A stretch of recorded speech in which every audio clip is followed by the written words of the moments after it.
Hello guys, welcome to my channel. So for today's video, mag-unbox tayo ng pampaliit ng tiyan or pampasexy. Kung ano to, bago yan, mag-intro muna tayo.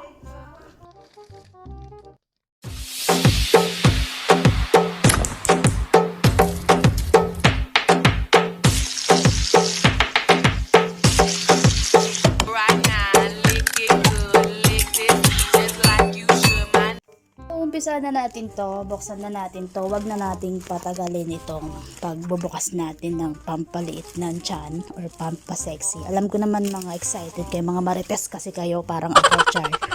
So ito na, nakalagay siya sa box at maganda naman ang kanyang packaging.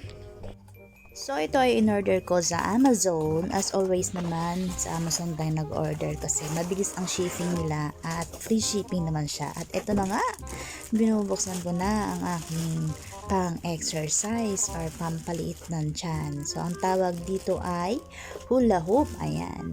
So ang ganda ng product na to, no? First time kong mag-order. Silipin natin kung anong laman sa loob. So pwede siyang lagyan ng mga ano sa loob, mga kung anong gusto nyo pampabigat kasi may hole siya sa loob or may butas siya, merong siyang space kung ano yung pwedeng ikarga sa loob. Pero ako siguro hindi na kasi medyo mabigat na yung metal eh.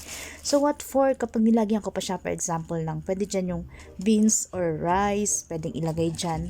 Ayan, so i-assemble na natin to guys para matry natin. So ayan, may lock na siya. Once na in-assemble mo tong product na to, hindi na siya matatanggal kasi trinay ko siya before nung pagkatapos ko siyang ma-assemble, nahirapan na akong tanggalin. Makikita nyo yan mamaya sa video.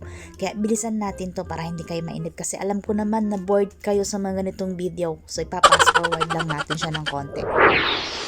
So ayan, binilisan ko na tong video na to para sa ekonomiya habang nag-assemble ako. Shoutout ko muna syempre yung mga nanonood sa mga videos ko, sa mga pa-unboxing ko kuno. So shoutout muna sa kanila. Ito, ayan sila, ayan, naka-flex sa screen. Shoutout sa inyo ng bonggang-bongga kung sino man kayo. Maraming salamat po sa inyong panonood. Ayan, at habang binubuo ko tong hulop ko, parang relasyon, char. Ayan, sana nag-e-enjoy kayo. Ang laki niya, grabe. O, ayan. Okay na, ilalak ko na siya. Ayan. Sige, konting push pa, malalak na rin siya. Ayun o, buo na siya. Tapos na.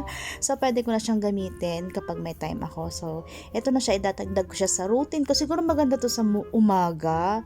Okay, pag free time ka. Yung tipong hindi ka busog. Ayan, sakto lang. So, ito yung gagawin mo. Ayan. So, siguro sa next video natin, itatry natin siya. Ipapakita ko sa inyo kung paano gamitin. So, yun lang. Maraming salamat po sa inyong panonood. See you on my next vlog. Don't forget to like and share this video. Bye! Thank you! Oops! Binili ko nga pala to. 49 reals lang siya sa Amazon. Yun lang. Bye!